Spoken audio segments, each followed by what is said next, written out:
Boker Tov. Today's daf is Daf Yud Zayin in Yevmot. Today we learn for Aliyas Neshama, for Yechiel Meir ben David, and for Refuah Shlema, for Nomi Rivka, Bas Dina Shoshana, for Shlomo ben Rachel, for Yosef Azriel ben Chaim Michal, and for Elazar ben Reuma.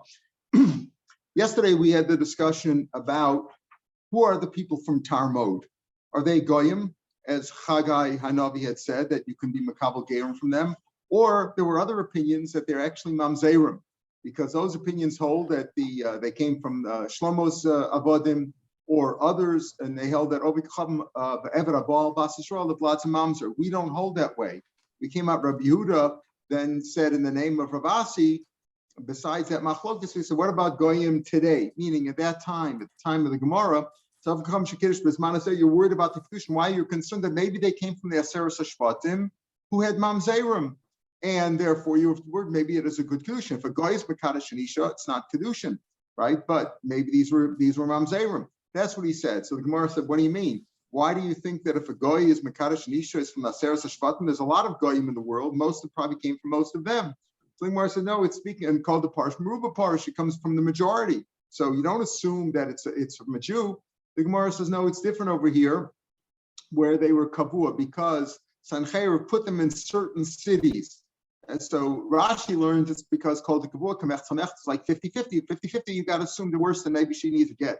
Tosas, we didn't mention it yesterday, but Tosas says that it's not because it's 50-50, it's not because, rather in those cities, they are the majority. The Jews that the Sancheir put those Jews, the Aseres Hashvatim means various cities, and there they were the majority. They were like the Jewish towns, concentration camps, if you will. In any case, so he says that's why you're concerned that maybe they're Jews, and because they mixed with the goyim. And Rashi explained that they weren't careful and they married, they had incestuous marriages and they turned out mamzerim. Then at the end we said that when afterwards, after Rav Asi died, Rabbi Yehuda went to learn at Shmuel, and Shmuel said no, that's not the case. Shmuel said, Shmuel says, no, he says, not true. If the mother is a Jew, the child is a Jew.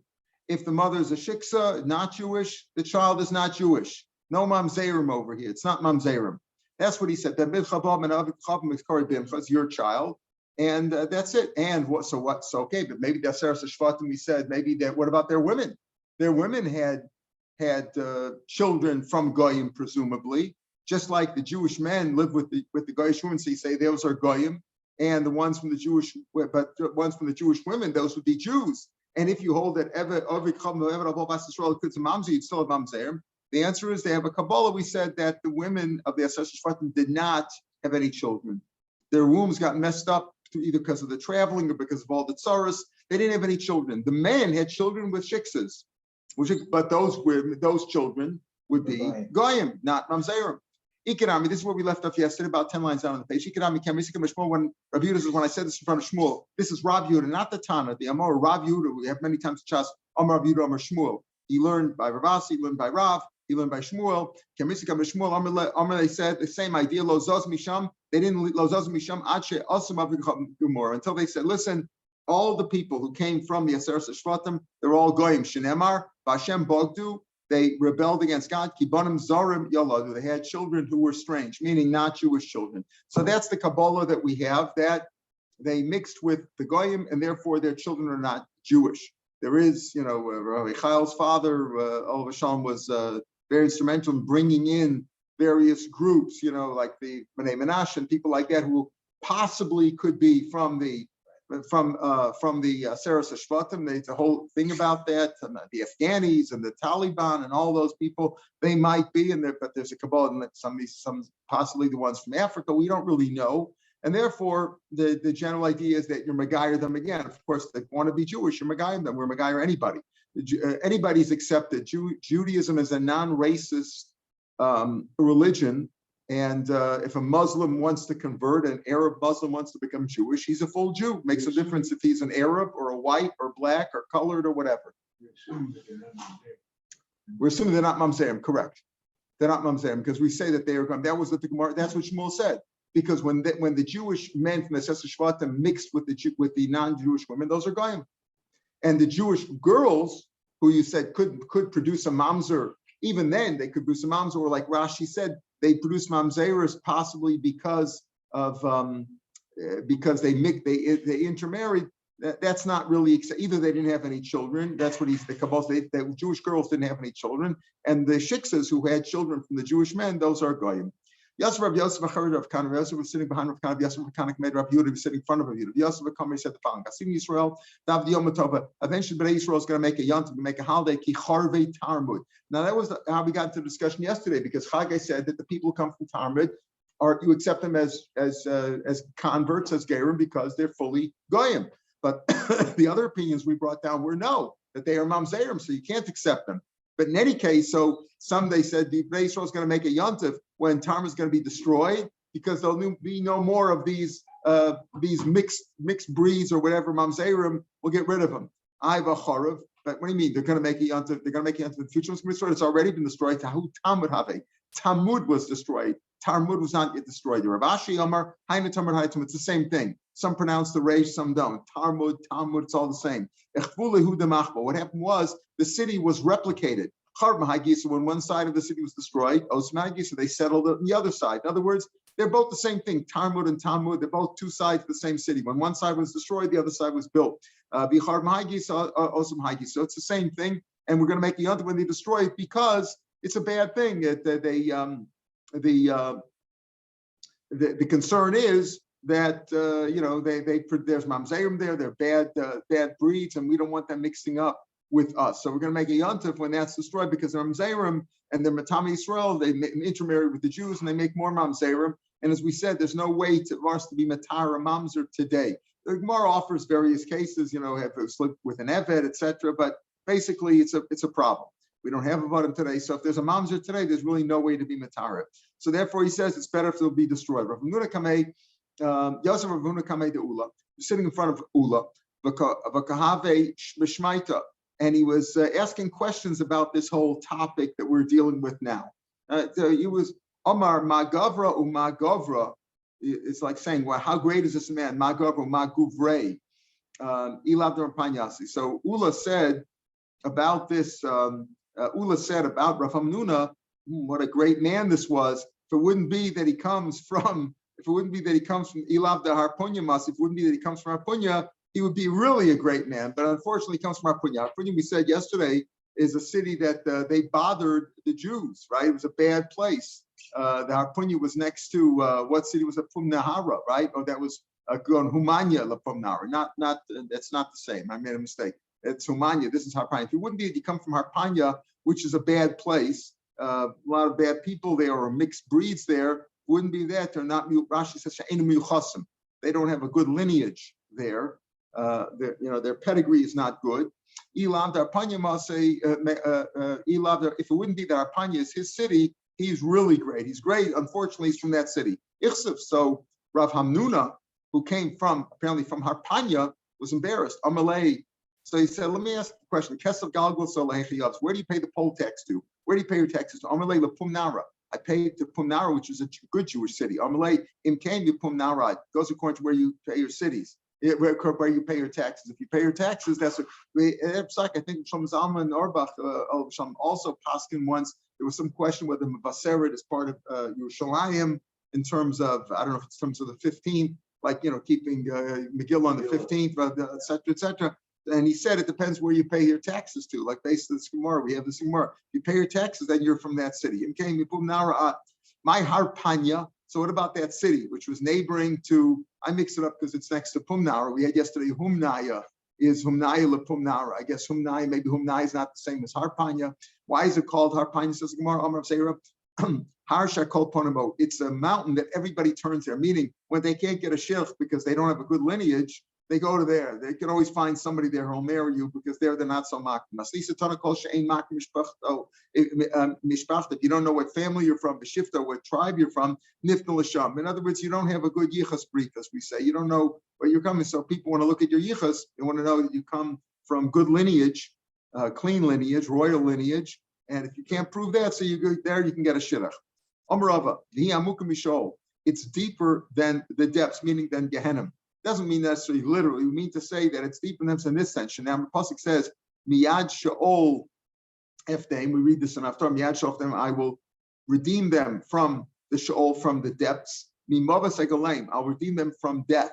Okay, that's from sheol. The ilu psul the two, but they're psul, meaning amzeiros less lutakanta. It can't be fixed, as we said. Uvat lo yichol litkon. That can't be fixed in mamzer. So, and therefore he says that it's like on a lower level, Arpanya is on a lower level than hell, because hell, God could take you out of, but Mamzerus, you can't get out so easily. Why are the people in Arpanya considered puzzle, that they are like Mamzerim? Because they intermarry with the people from Mishon, which is even worse. The Talmud, which was, again, if you go with the idea that Talmud was not a good, was not a Goyish city from which we accept Gerim, but you go with the idea that they're full of Mamzerim. So I guess Talmud was worse than Mishon, which was worse than Arpanya, but one intermarried with the other. So the Talmud Abdei Shlomo, they were apostles, as we said yesterday, because of Adam of Shlomo. Again, with the idea, not like we paskin, we go with the idea that Evet, Evet, Abba Bas Israel, is a mamzer, not like we hold. Behind the Armenian people say Kavarava, Kavazuta, whether it's a large measure or a small measure, Megander Va'ozul Lishol, rolls down, whether they're bad in a great degree. Rashi like a small measuring. Shneim Melos and Komer Kolab Sulim, they roll down to Sheol, Mishol to Talmud. They go on to Talmud, Lamishon, Mishon, Arpanya. They go down to the lowest levels possible. So Arpanya was really a bad place, and that's why he had said, Rav Nuna would be really great if it wouldn't be that he came from that city. We have questions Yichas, but since he pays taxes to the other city, we accept it. This completes the first parak, but really the second parak is a continuation, because in the 14th and 15th cases of the first Mishnah, the 15 cases where you don't make even because it's an erva, and therefore she patters also the tzara. The 14th case was Eshesach Shlava Olamo. What does that mean? Reuven, he's always the one who dies with no children. Just we don't have to explain it each time. Reuven dies with no children, and when he died, he had a brother Shimon.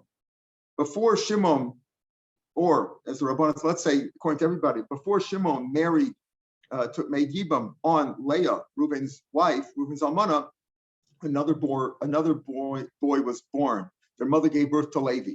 They were charedim. They had, children who were married and they had young babies. Okay, so Levi was born after Reuven died. Because of that, no Yibam. Levi does not do Yibam. So he is like, according to the way Rashi always explains, it's like Eshach Shlov Malka Mitzvah. And therefore, it's like his brother had children. If your brother had children, you can never marry your brother. Even if your brother's dead 100 years, you can't marry his wife. You cannot marry your brother's wife. So Levi is forbidden to marry Reuven's wife. But Shimon married her. Now, he lived together with Reuven. And now Shimon died with no children. Okay, so Leah is still usher to Levi, because she once is forbidden, she's an erva. It's like his sister. Not only that, but Shimon's other wife is also forbidden. She's a tsar, because she's a tsar of an erva. Now, we had before Reb Shimon. We're not going to talk about Reb Shimon today, but Reb Shimon changes this slightly. He says that if Shimon married Leah before Levi was born, and then Shimon died with no children, then Levi does perform Yibam, right? Because she's falling to him from Shimon, not from Reuven. Pardon? You make Shmudim on Leah or on? On Leah, no. Let's just assume the question is on Leah, right? On Leah, it's our sefer or not? So he says, yeah. Let's assume now talking about Leah. Leah's co-wife also, but according to Shimon, he could even marry. According to Rabbi Shimon, even Shimon who married Leah after Reuven died, and then Levi was born. If Levi was born subsequently, so that when Shimon dies, Leah is falling from Shimon, who Levi did share a world with. He would perform Yibam. That's from Shimon's Shita. But the pshat of the Rabbanan that we're explaining now is no, it makes no difference. It makes no difference if Levi was born before Shimon performed Yibam on Leah or after he performed Yibam on Leah. Either way, because he came from Reuven and Reuven, it's his brother Reuven's wife. It's still his brother. Right? It's still a brother. Levi is still a brother of Reuven. They didn't share a world at the same time, but they had the same father. And therefore, no Yibam and no Yibam, no Chalitz, not only on Leah, but also on the co-wife that he had with Shimon, that she had with Shimon. Okay, so now the Gemara is explaining, what I just explained. What is the case of Eshel Shalom Balamo? The wife of your brother that you weren't in the same world with, that's Levi. There were two brothers, Reuven and Shimon. One of them died. Reuven died, but no Lehem Ach. And then Levi was born. And then Shimon, it says it this way. And then afterwards, after he was born, Shimon performed Yibam on Reuben's wife, Leah. Umeis, and now he died. Harishona, Yotzim Mishamesh, the Pashut Pshat is a Rishona means Leah, right? Not the co-wife. The co-wife of Shimon, let's call her Tzara, right? So the Yotzim Mishamesh Lama, Vashnia, the other one, Shimon's other wife, Mishum Tsaras, because of the Tzara, because Tzara. Also B'Maimer. Now we get to another question. We mentioned before that Maimer is a Kedushin Drabanan that you do on a Yibam. In Torah, there is no Kedushin. There is what we're going to talk about in detail a little bit more today, Zika. Zika means there's a bond. As soon as Reuben dies with no children, normally if he has children, Eshav Shalom, that's it. You can never marry. There's no such things, no brothers, nobody touches her. Eshav Shalom mitzvah is also like an ever, like marrying your sister or marrying your sister-in-law. You can't marry her ever. However, the Torah said if there's no children, special mitzvah of Yibam. Okay, that means, and she's not supposed to marry anybody else. Now she's supposed to marry the brother or one of the brothers if there's more than one. Supposed to marry one of them. That's called, that bond is called a zika. A zika in Hebrew is also zika. So what's the zika? What's your connection? What's your bond? How strong is that bond? That's going to be a major discussion. Is it like they're married? Not really like they're married yet. There's a bond there, right? There's an automatic bond when Reuben dies with no children. There's a bond between this lady Leah and the brother Shimon, or the brothers, if they're Shimon, Levi, Yehudi, Yisachar, Zevulun. There's a bond there. How strong is that bond? That's a deraisa really, because there is a bond. The Torah says there's a bond. Yeah, she can't marry somebody else. He has to perform Yibam or Chalitza, so the Torah forced him into something. However, there's another thing that the rabbi said. Don't just marry her. Don't just consummate the wedding and get into bed with her. You should make Kiddushin first. Give her a ring, a star, or something. Do like a regular Kiddushin. Do that. That's the Rabbanim. Let's say Shimon did that. He didn't get a chance to Yibam. Also by Maimer, he did Maimer. Umeis, and then he died. Shimon died. Now, what do you say there?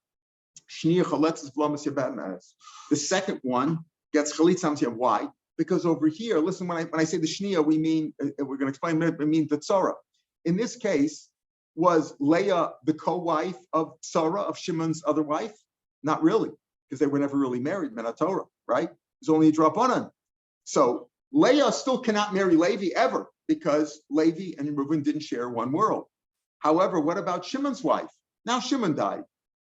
She have to have Yibam on the Tzara. Was she the Tzara of Levi? The Tzara of Leah, married. They weren't married to the same guy. Shimon was married to the Tzara, right? Reuben died with no children, left Leah. Shimon was married to Tzara, right? Let's call her Tzara. Tzara the Tzara, right? She was married to her. Now Shimon performed Maimer, Tushin Drabanan on Leah, but they weren't really married. Okay, so and now Shimon died. So Leah, for sure, Levi can't marry her because that's a because of Reuven. What about the Tzara? Can Levi marry the Tzara? You know what? Since the Rabbanim, we say Chalitza. Remember we said before, there's even this Chalitza, but there's no even this. But there are many cases where you do Chalitza in the Rabbanan. So over here, because it's a Kedushin Rabbanan, they said, you know what, do Chalitza, don't perform the Yibam. Okay, that's what we say. Rashi says, the Maimer kind of mixes, because Maimer kind of her a little bit, so she's a shtickle wife. She's a shtickle wife. And therefore you do Chalitza. Rav Nachman. Now, let's, yeah. How big the Maimer really isn't necessary. She's already the group. Okay, right, but the rabbi said, do Maimer. The rabbi said, make a Kedushin Rabbanan anyway. Now, okay, and because the Zika does not make, back on Chesamid Beis, if you look at Rashi, we have back on Chesamid Beis, what is the Zika, this connection? So he says, Rashi even says over there on Chesamid Beis, he says clearly that it's a partial, the Zika v'kiktsas Kedushin, shtickle Kedushin. It's not really Kedushin. He's got two shit, right. But he's got a shtickle deraisa and a shtickle drabanan. Right, the shtickle deraisa zikas. If you hold that, it's strong. Now even that we're going to have a machlokas. How strong is that? We're going to talk about that. That's going to be so. Zika is a deraisa because the Torah says you just can't get married to somebody else. She has to wait and ever get Yibam or Chalitza from the brother or one of the brothers. And from his point of view, also he can't just leave her. He's got to do Yibam or Chalitza. So there's a connection there. So he says it's the Rashi's lesson was Zika v'kitzas kedushin. It's like a partial kedushin. But you still need chalitza because it's not really a chosish. Okay, that's what he says there. Now, Amar Nachman, when you said in the Mishnah, so in the regular case of Eishav Shalom and Shimon married, and they says, and then Shimon died. Harishona goes and the Shnia Mishim Sarasa. So the Mishnah says Rishon, we're talking about Leah, right? Eishav Shalom, and the second one, Tzara, is because she's the Tzara. If you learn Rishona, if you said it like we said in our Mishnah, that's not a mistake. You could, it's just a question, you could call, when you say the first and the second ones, what do you mean the first and the second one here? There's two women, Leah, who's married to Reuven, and Sarah, who is married to Shimon. Which is the first, which is the second? It doesn't really make any difference as long as you understand what they are. So if you call it Rishon, if you call Leah Rishon, that's not a mistake. If you call Leah the Shnia, that's also not a mistake. Manda Tana Rishon, the one who says Rishona, says Leah's Rishona, Lamishtabish, my Rishona, Lenafila. She's the one who fell first. She fell first from Reuven, right? She fell first from Reuven. The other one only fell later from Shimon. Manda Tana Shnia, the one who calls her the Shnia, it's also not a mistake, Lamishtabish, because my Shnia Linasuan. She was Leah was the second one who married Shimon, because Shimon was married to Tzara, Reuben was married to Leah, Shimon was married to Tzara. So who was Shimon's second wife? Leah, right, when he died. So you can call her the second one also. Says more Mila Askina, it's possible. Why do you say it's the second wife? Maybe he married Leah, Shimon married Leah after his brother died, and then he married Tzara afterwards, right? Maybe it's possible he was Miyabim Leah first and then he did Kesem. Elamai Shnia Bidisuin. It's the second time she's been married. In other words, if you say she's the first one who fell. She fell from Reuben first, and now she's falling from Shimon, right? But Levi can't marry her because she's Shech, right? Or you can call her the Shnia because she's been married twice. Leah was first married to Reuben, then she's married to Shimon. Now Shimon died. So now there's no more, and the only brother that's left is Levi. If there's another brother, Yehuda, who was born before, then you can form Yibam on that, right? You can form because now she's falling from there. But if Yehuda was alive at the same time as Reuven, but if Levi was born, like we said, after Reuven died, then there's no Yibam or Chalitz. Where does the Torah say that Levi had to share a world with Reuven? It says we know it goes according to the father, as we'll see, right? But where does it say that if Levi was not in the world at the same time, Reuven died before Levi was born, that there's no even, where does it say that? The beginning of Dvarim Chafei, it says that's how the parsha starts off. When two brothers dwell together. They sat together. They had one yeshiva. What is yachta? They are singular in nachla, meaning that they both share nachla because they both inherit from the father, and they inherit from, Mepharshim say, Rashi's pointing out too, they inherit from one another, right? Brothers can inherit one another through the father, but they also inherit both from the father, as opposed to brothers from the mother who don't inherit. They don't get an inheritance. Brothers from the father, from the mother, don't get an inheritance from one another or from the father. So that's what Yachta teaches me. Rabbi Amar, no, the reason I know the Yachta is the reason I know that it only goes according to the father. In other words, what brother makes Yibam only if it's a brother from the father is not because Yachta Yuchadim Benachla, but rather because Yolaf Achva Achma Bnei Yaakov. It says by Yaakov. Remember what did they say? Kulanu Bnei Ish Echad, right? Kulanu Anachnu Bnei Ish Echad. We're all one from the same father, right? What does the pasuk say? Ki Yeshvu Achim Shnei Masar Achim Bnei Avinu, right? We're 12 brothers. So it says Achim Bnei Shechet. So obviously they were from the 12 were from the same father. They had 4 different mothers. Afkan ben Av here also we're talking about from the father. That's what we know. Below Menei. So the prohibition to marry your brother's wife applies not just to your brother from your father's side. What happens if your brother from your mother's side? You can't marry her forever. No, there's no yibum over there, right? Maybe it means that. And over there, it's talking about your brother, your maternal brother's wife. So maybe Yibum should apply there too. It says Danan Achim Achim. It says Kiyeshvo Achim Yachtav, and it says Shneim Osar Achim Benach. This is exactly the word. Ve'ein Danan Achim Me'achicha. The prohibition to marry your brother's wife, which includes your brother from your mother's side, is what? Erbas Achicha Lo Skale. Erbas Achicha Lo Skale refers to all kinds. That's Achicha, not Achim. What's the difference if it's achicha or achim? It's the same idea. When it comes to the coin checking the tzaras in the house, it says v'shava coin, v'ba coin. We learned that's the v'shava, even though the word is slightly different. Zui shiva, zui bi, it's the same thing coming in either way. Like a that's not when that's where there's no similar word. When there's an exact word, achim. In other words, I could learn out achim from achicha, right? And say just like achicha refers to your brothers, any of your brother's wives, your brother from your mother's side, your brother from your father's side.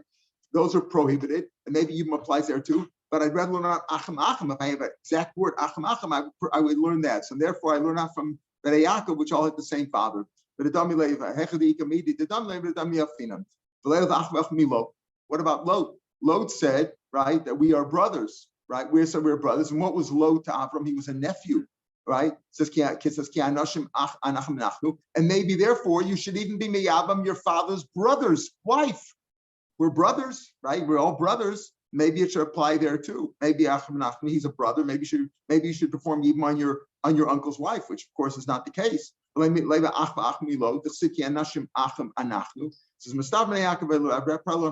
Mishum the Mufti? Because the word Achim there is extra. Could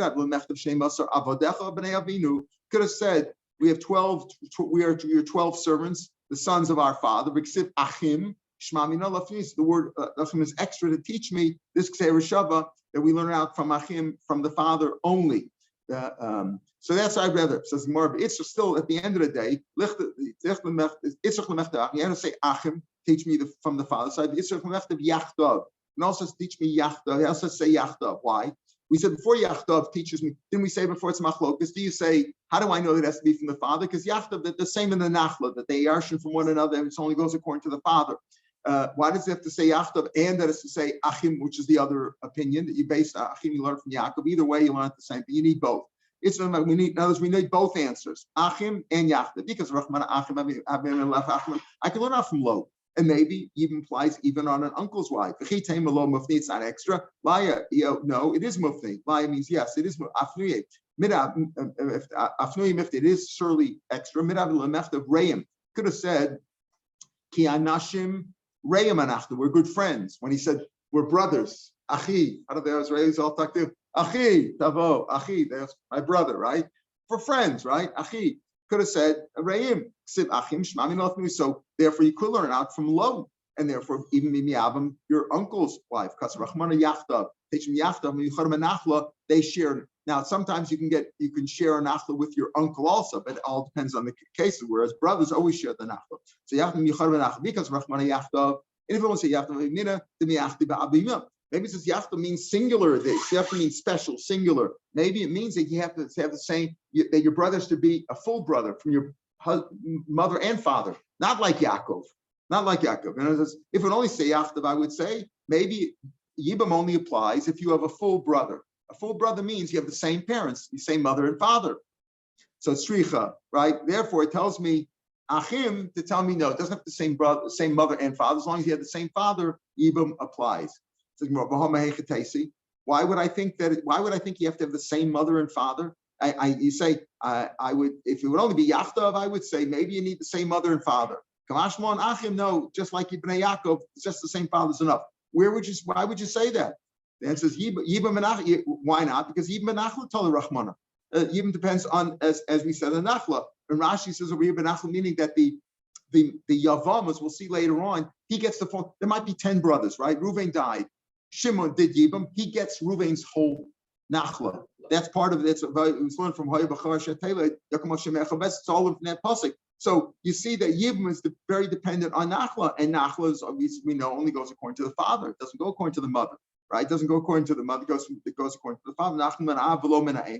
It's true that a mother you can inherit from your mother if she has no other relatives, right? You can inherit from the mother too, as we'll see. But basically it goes according to the brothers it goes according to the father, not according to the mother. Rashi says here, and Rashi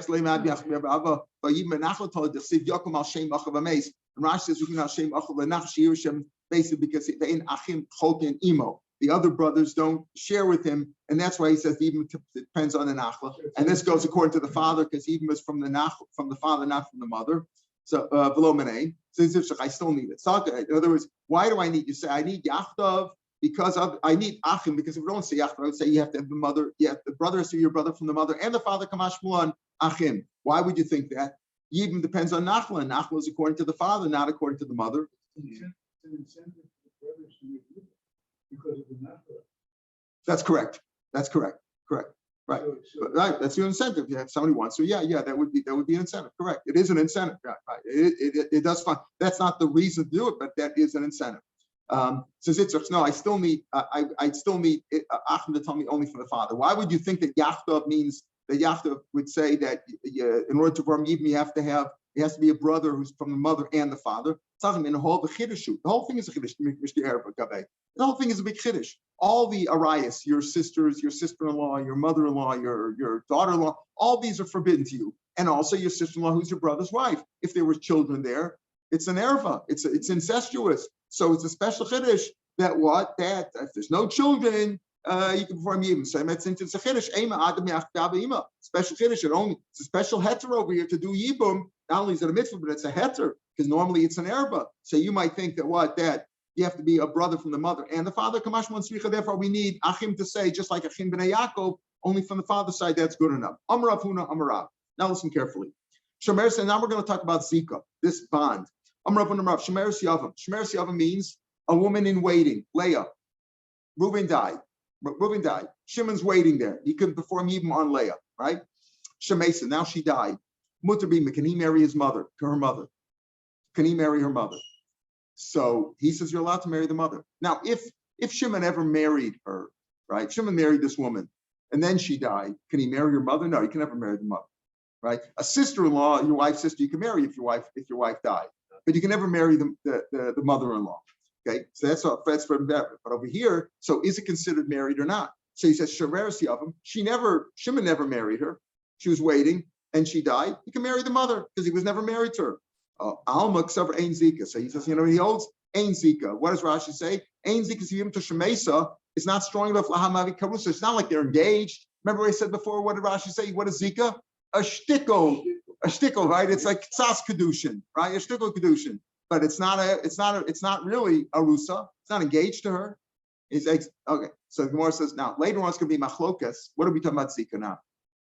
Reuben and Shimon are what happened over here?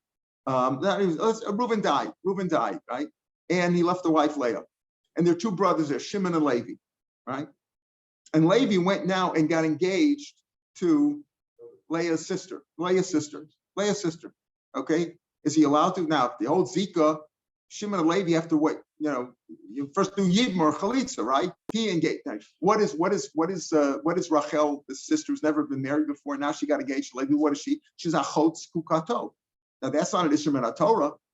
But so what do you do? So Rabbi Yehuda says over there, you know what? We tell him, listen, don't marry her yet. Because there's a Zika, Achot Kukaso, and let your brother perform, let Shimon marry her first. Then the Zika is off, and then you can consummate your marriage to Rachel. Let Shimon perform even on Leah, and then you can marry. That's what Rabbanan say. No, not necessary to do that. Not necessary to do that because Ein Zika. The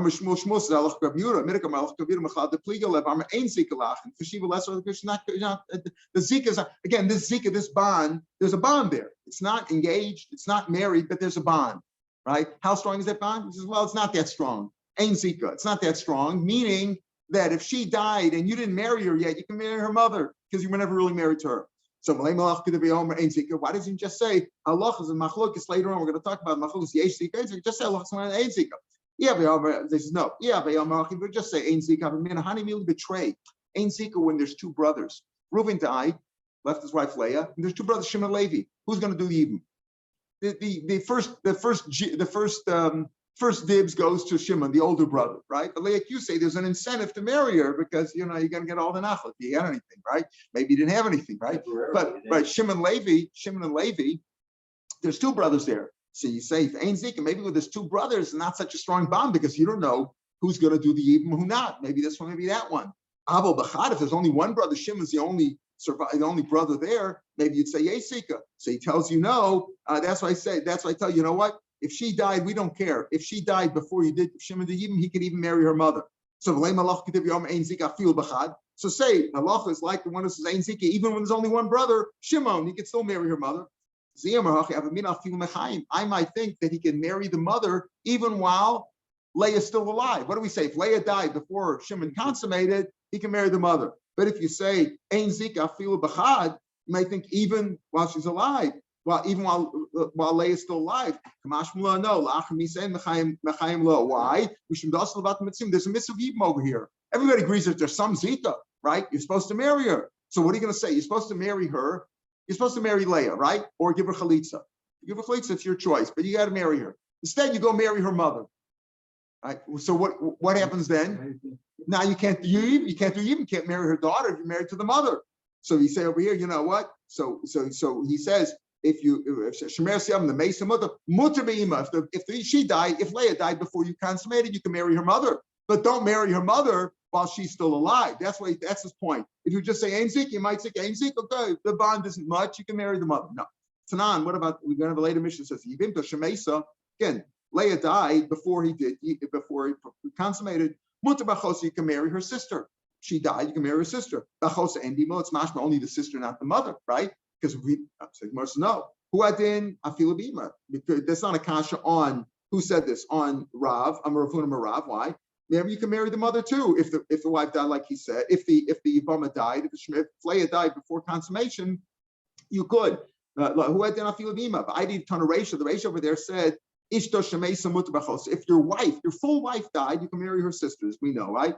B'chos ein aval b'imalo. If your wife died, you can't marry her mother. There, right? Like that's in the Sumator. You can never marry your wife's mother, even if your wife is dead.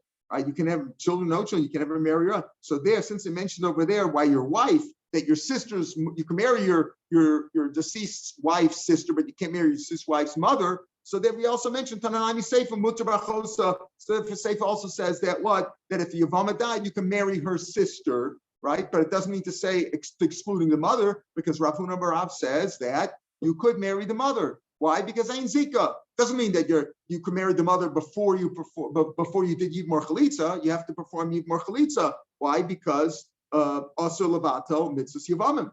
Rav Yehuda Amar, that was all Rav Huna Barav. Rav Yehuda says the opposite. No. Shemer Siyam Shemesa Asur Be'ima. If this Leah died before you consummated her, you can't marry the mother either. Why? Because he owes Yeshika. The Zika is strong enough that there is a bond there, and it's like you were married to her. Now, does it really mean you're married? Well, we said it's K'tzat Kedushin. It's like an Arusa. Says Rashi, 2 lines from the bottom of the page. Zika Siyibum Have Kiknusa. It's like she's married. She's your mother-in-law. That's how strong the Zika is. So why doesn't you just say, just say Yesika? Why do you say a Shemeres Yavam who died, you can't marry your mother, just say Yesika. So yeah, maybe Yesika when there's only one brother, right? Shimon's the only brother, so then it's strong. I will betray if there's two brothers, Shimon and Levi, maybe you would hold Ein Zika. Says no, but you can't say that. Fuck, you betray plea. The Machlokas Rabbi Rabban that I said before is talking about where there were two brothers, right? What do we say? Reuben died with no children, left Leah. And then Levi went and got engaged to her sister. So what do we say? We tell him, Levi, wait, let Shimon perform even first. There were two brothers there, Shimon and Levi. And the Machlokes there too. Eliyamar Hachi. If I would say what Yesika Havi Mena Mechayim, he would think what? I'm say rather, if you would say Yesika Havi Mena Mechayim, that's only what while she's alive. Maybe it's gone. If she died, once she died, meaning to say that if your Leah was waiting, unconsummated, and she died, you can't marry her mother. So why wouldn't you just say Zika? No, if I would say Zika, maybe while Leah's alive, there's a Zika. But after she died, maybe you could marry the mother. The Zika, it doesn't go away for nothing. Blame Messiah. So the same question we had before on Rav Huna Marav, now we're going to say is a proof to Rav Yehuda. Let's bring a proof from this next Mishnah. Says if your Yavama died, you can marry her sister. Bachosa and Dimalo. You can't marry her mother, which is a proof to Rav Huna, apparently. It says, no, who had nothing with him? You can even marry the mother. Maybe it's like Rav Huna Marav, rather, and not like Rav. This is Rav Yehuda who said this. Rav Yehuda said that you can't marry the mother. So the Charetz of proof from here also says you can marry the sister if your wife died, but you can't marry. You can marry if your Yavama died. You can marry your sister, but that's mashma. You can't marry the mother. Mashma, you can't marry the mother. Says no. Maybe you can marry the mother too from that Mishnah. Why? But the idea, the Tan Reisha, since the Reisha over there says if your wife died, you can marry your sister. Dafka b'chosa, but if you're imalo, you can't marry the mother. So davle isur the Raisa, you can never marry the mother. Tananami sefer mutar b'chosa, but it doesn't mean to say that mutar b'chosa that if the Yavama died.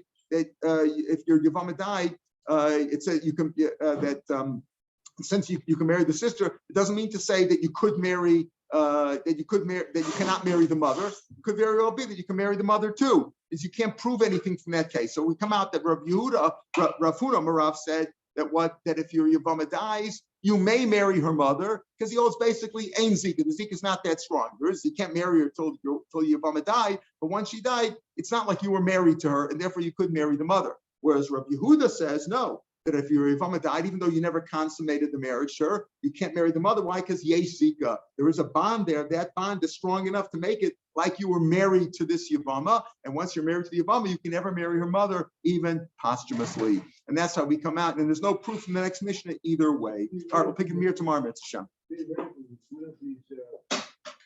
can marry your mother and the sister. According to yeah, right. According, you could not at the same time. And once you're married, if you married if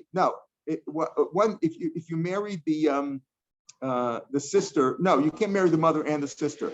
If you're married to a woman, you can never marry her mother. If you're married to a mother, you can never marry the daughter. Here we're speaking about you weren't married. You was just the Yavama. We were waiting. She's the Shemeres Yav. Have a good day.